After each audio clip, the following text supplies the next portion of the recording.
Well, hello there. It's week 5, time for another tool. Hope you're ready for it. Thank you so much for joining us. I'm Noah Bradley. If you missed out on the first 4 tools that we've done, you can easily find them at Handmade Houses. Just scroll down at the bottom, handmadehouses.com. And down at the bottom, you'll see a tool section, and that's where all these videos will be located. Week 1, we did the infamous pencil. 2, we did the compass. 3 was the utility knife, and 4 it was the sliding T-square. So we have got our pencils, we got them all sharpened up, and we're ready to draw lines. Next thing we need to do is to be able to measure how long we want that board is before we can cut it. And for that, we're going to need a tape measure. And the best tape measure you can get is about 25 feet long. It's okay if you go with a 30. It's barely okay if you go with a 20. You don't want to go with anything less than a 20, or else you're starting to get a real weak, frail one that shouldn't be on the job site. So I have a couple of them here to show you. I can show you that this is my original one from years and years ago, and I bought it. It's a Sears Craftsman, the 30-footer. And the reason I bought Sears was because they have the lifetime guarantee of the Craftsman tools there. I think they're phasing that out, folks, so be real careful about that. But anyway, I just knew that I'd be buying so many of these things, but the daggone thing has lasted forever.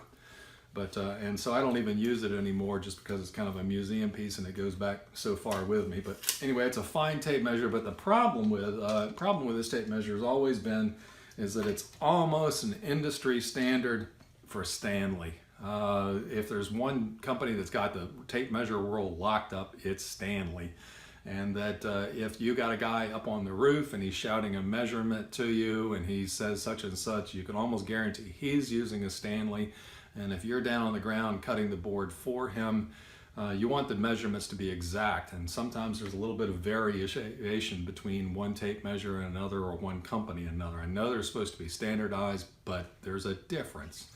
So you can't beat having a Stanley. And so this is a Stanley 525 footer. And one of the advantages of 25 feet is not only that it will reach long enough to cover just about any room that you build, or the width of a house. It's rare that you'll need a longer one but the main thing is that when you get to that kind of length, that the tape itself gets pretty darn stocky.